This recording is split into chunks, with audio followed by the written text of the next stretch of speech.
नमस्कार मित्रों, मैं हूं डॉक्टर हरिनिवास और आप सुन रहे हैं प्रश्नोपनिषद। चैनल से आप परिचित हैं। चैनल का नाम है संस्कृत साहित्य एवं संस्कृति। वैसे तो हमेशा मैं नहीं कहता हूं, लेकिन अगर आप नए हैं, इस चैनल पे आए हैं, तो चैनल को सब्सक्राइब कर लीजिए। प्लेलिस्ट में चले जाइए, प्लेलिस्ट चेक कीजिए। यहाँ सिर्फ उपनिषद नहीं है, या एक उपनिषद नहीं है, यहाँ तो पूरा, जैसे इस चैनल का नाम है संस्कृत साहित्य एवं संस्कृति, यहाँ आपको बहुत कुछ मिलेगा। तो प्लेलिस्ट में जाकर के एक बार उसको चेक अवश्य करें। और एक प्लेलिस्ट के अंदर 700, 700, 800, 800 वीडियो हैं।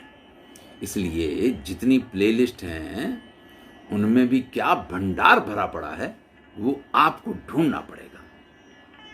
तो शुरू करते हैं।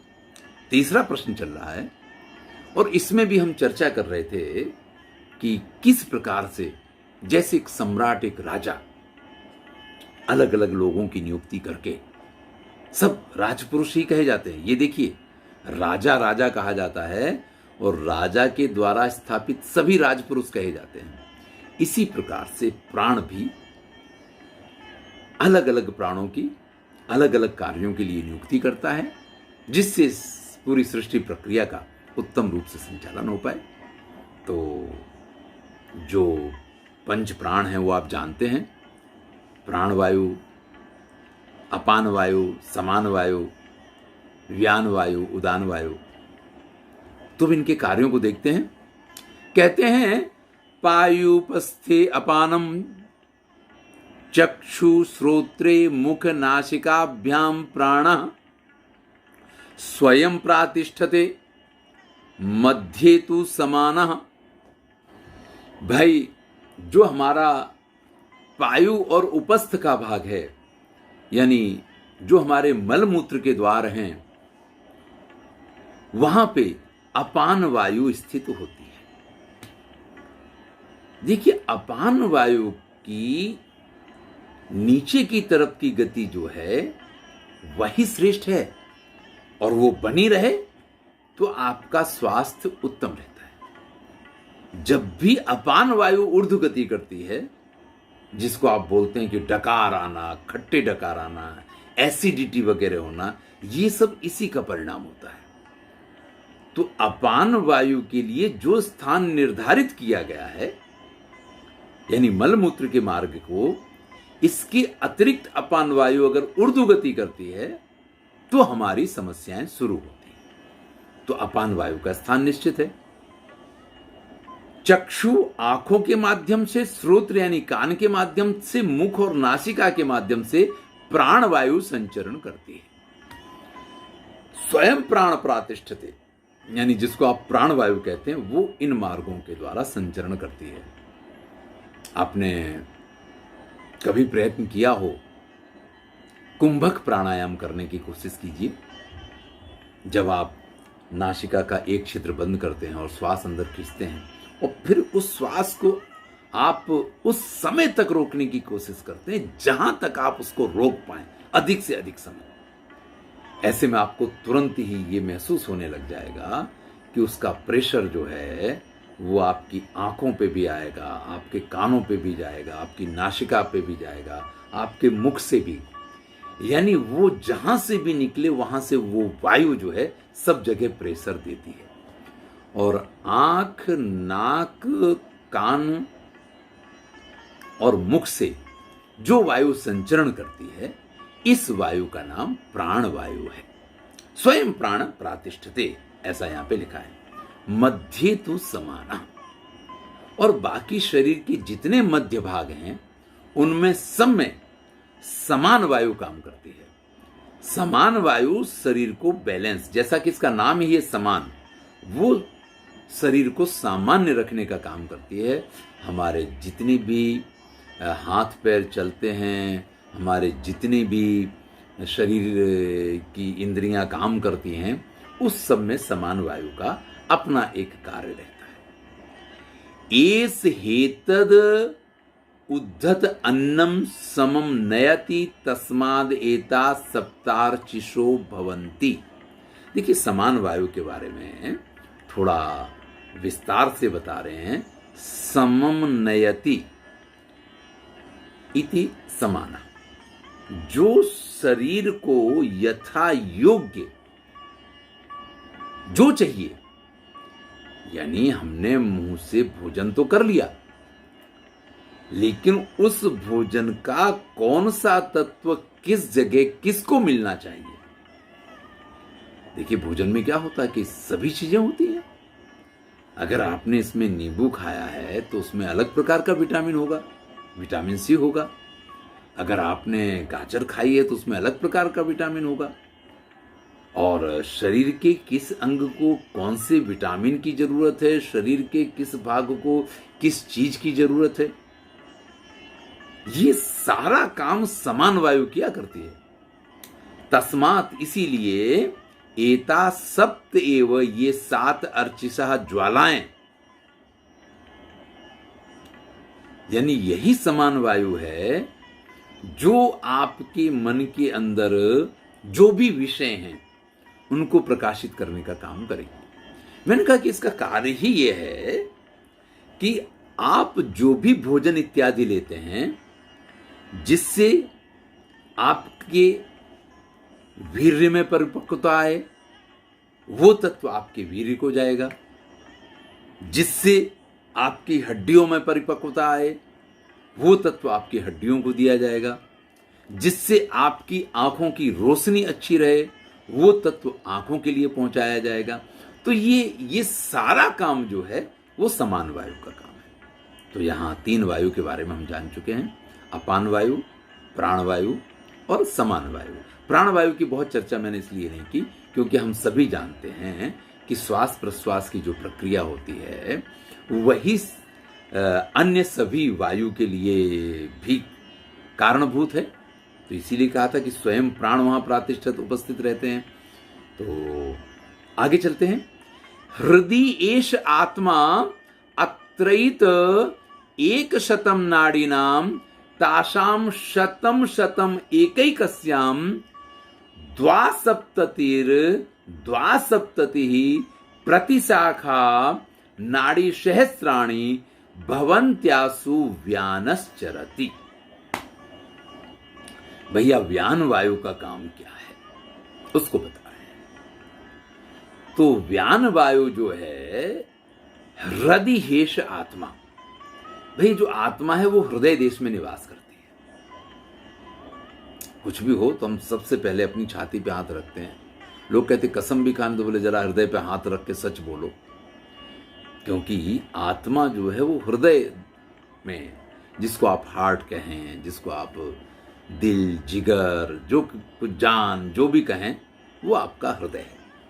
और उसको इसीलिए सबसे महत्वपूर्ण माना गया है क्योंकि आत्मा का निवास स्थान वही है।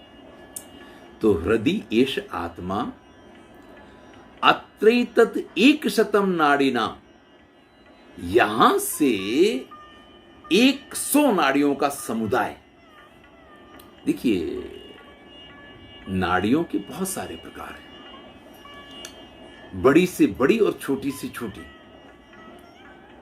अब तो एंजियोप्लास्टी वगैरह जो होती है, आपके हाथ की यहाँ से वेन में वो एक पतला सा वायर जैसा जाएगा और वो आपके हार्ट तक जाकर के आपके ब्लॉकेज को साफ कर देगा।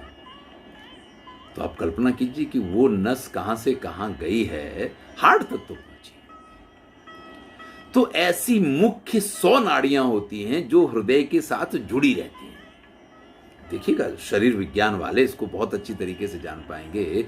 हम तो जो यहाँ लिखा है उसको आपको पढ़ के बता रहे हैं, क्योंकि शरीर विज्ञान का इतना परिचय तो मुझे नहीं है। लेकिन अगर कोई शरीर विज्ञानी इस वीडियो को सुनता है तो वो इस चीज को बराबर जान पाएगा।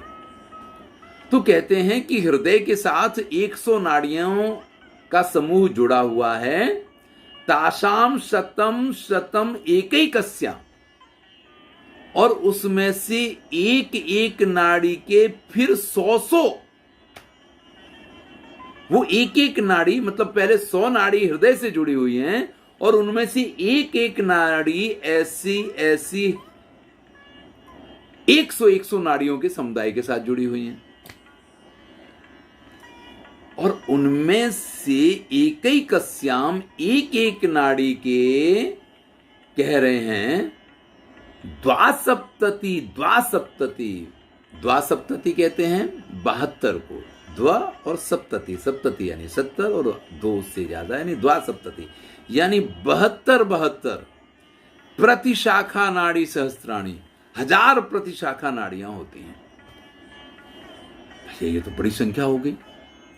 मतलब पहले हृदय जो है वो 100 नाड़ियों के एक समूह से जुड़ा हुआ है और वो प्रत्येक नाड़ी जो 100 हैं वो प्रत्येक नाड़ी और 100 नाड़ियों के साथ जुड़ी हुई है और वो प्रत्येक नाड़ी 72,000 नाड़ियों के साथ सम्मिलित हैं और इन सब में जो संचरण करती है वो है व्यान वायु।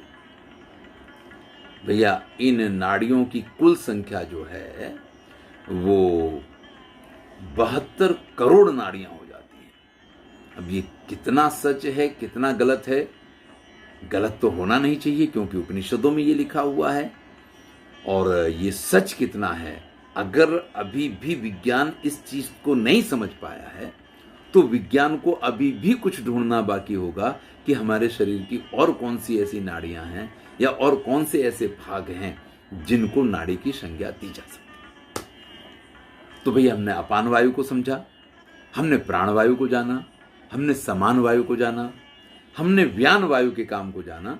अब जरा उदान वायु की चर्चा करते हैं। अथैक योर्ध्व उदाना पुण्येन पुण्यम लोकम नयति पापेन पापम उभाभ्याम एव मनुष्य लोकम। भैया वो उदान वायु है। आपने अपान प्राण समान व्यान को जान लिया, वो उदान वायु है जो एकया ऊर्ध्वम, एक नाड़ी के माध्यम से ऊर्ध्वगति करती है। यानी हमारे शरीर में हृदय से जुड़ी हुई जो नाड़ी हैं, इसके अलावा एक नाड़ी ऐसी होती है जिसको आप सुषुम्ना नाड़ी के नाम से जानते हैं। इसके कई अलग अलग नाम भी लोगों ने निर्धारित किए हैं, जिसको आप ये मान सकते हैं कि आपके जिसको कहते हैं कि कमर से शुरू होकर के और सीधा आपके मस्तक तक ये जाती है और इस नाड़ी में उदान वायु का निवास होता है। अब इसका कार्य क्या है कि पुण्येन पुण्यम लोकम नयति पापेन पापम उभाभ्याम मनुष्य लोकम। अगर व्यक्ति बहुत पुण्य करता है तो ये नाड़ी उसको पुण्य लोकों की प्राप्ति करवाती है, यानी स्वर्ग ले जाती है। अगर व्यक्ति ने बहुत पाप किए हैं तो यही नाड़ी है जो उसको पाप लोक में लेके जाएगी, नरक में लेके जाएगी। और अगर उसने समान काम किए हैं तो फिर से उसको मनुष्य लोक में जन्म मिलेगा। ये काम उदान नाड़ी उदान वायु का है और इसकी जो गति है वो सुषुम्ना नाड़ी के अंदर रहा करती है। अब थोड़ा इसको भी समझ लें। हमारे शास्त्र जो कहते हैं उसके अनुसार व्यक्ति जीवन में कर्म किए बिना तो रह नहीं सकता है।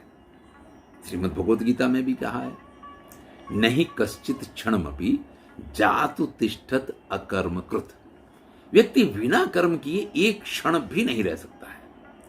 वो लेटा होगा तो उसका मन कुछ विचार कर रहा होगा, वो सो रहा होगा तो सुषुप्तावस्था में कुछ चल रहा होगा, और जाग रहा है तो कुछ नहीं कर रहा होगा तो चाहे पेन लेकर के अपना नाम लिखे काटे ये कर, कुछ ना कुछ तो कर रहा होगा। कागज पेन हाथ में नहीं होगा तो दिमाग में भी वो लिख के कुछ बिगाड़ रहा होगा, कुछ ना कुछ तो कर रहा होगा।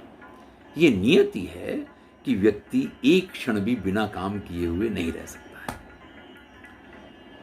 अब भैया अगर आप अपना स्वभाव ऐसा बना लेते हैं कि जब भी आप करें अच्छे काम करें, तो आप मान लीजिए कि आप श्रेष्ठ लोगों की प्राप्ति करेंगे, स्वाभाविक है। लेकिन कुछ लोगों का स्वभाव ही ऐसा बन जाता है कि वो जब भी करेंगे तो किसी को तोड़ेंगे, किसी को फोड़ेंगे, किसी का कुछ गलत सोचेंगे, किसी का कुछ गलत करेंगे। तो भैया परिणाम तो वही होने वाला है कि दिमाग में अंतमति सो गति। उनके दिमाग में मरने के टाइम पे भी यही होगी कि भैया किसी को कैसे हम, एक बड़ी प्रसिद्ध कथा है, आपने भी कभी ना कभी सुनी होगी। गांव में एक व्यक्ति था, वो बड़ा ही स्वभाव से इसी प्रकार की वृत्ति का था।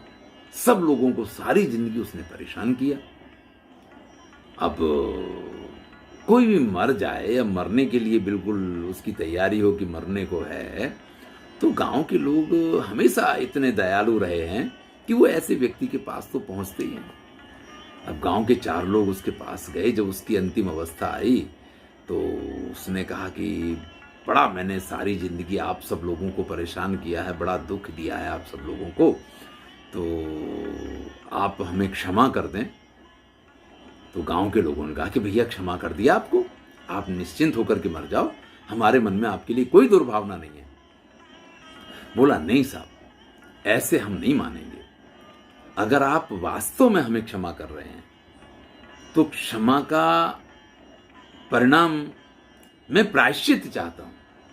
अब चूंकि मैं मर ही रहा हूं, अब प्रायश्चित करने का मेरे पास मौका नहीं है, तो आप सब लोग मिलके एक खीला, एक खूंटा मेरी छाती में इस तरीके से ठोक देना जिससे अगले जन्म में फिर कभी मेरे हृदय में ऐसा विचार भी नहीं आए। ये मेरा जो दुष्ट हृदय है ना, ये फट जाना चाहिए।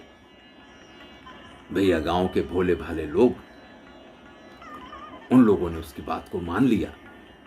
जब वो मर गया तो उसकी छाती में एक खूंटा उठा करके इसलिए ठोक दिया कि अब इसके हृदय में ऐसे कोई विचार ना रहे, क्योंकि उसने यही मांगा था।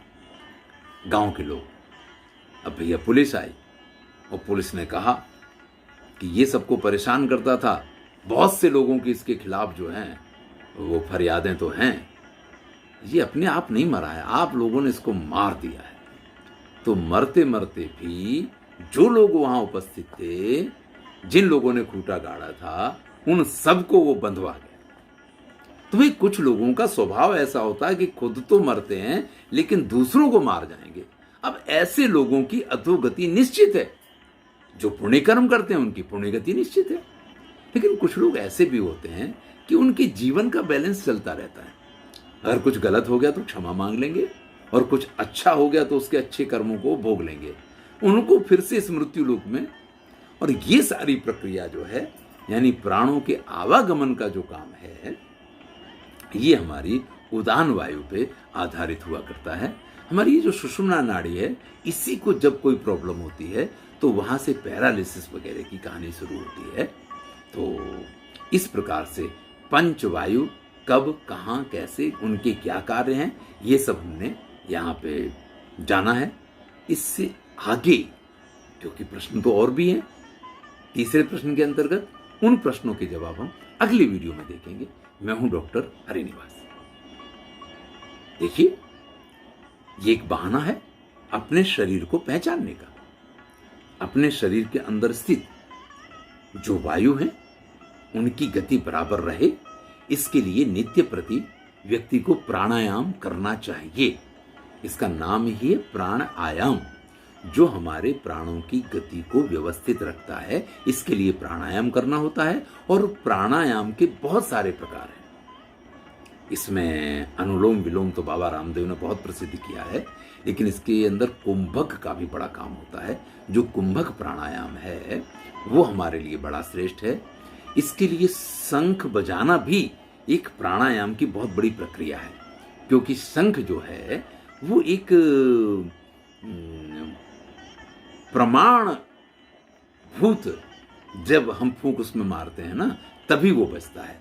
वो ना तो ज्यादा जोर से फूंक मारने से बजता है, ना कम फूंक मारने से बजता है, और उसके लिए हमें प्राणों की एक गति को निश्चित करना पड़ता है, और उसी गति के साथ जब तक आप फूंक मारेंगे तब तक वो शंख बजेगा। तो प्राणायाम के लिए शंख बजाना भी, इसीलिए हमारे यहाँ शास्त्रों में शंख का बड़ा महिमा है। और शंख बजाना ये एक बड़ी सुंदर प्रक्रिया है, बहुत सारे रोगों से हमें मुक्ति दिलाती है। तो प्राणायाम करें, शंख बजाएं। धन्यवाद। अपने प्राणों को सुरक्षित रखें। मैं हूं डॉक्टर हरिनिवास।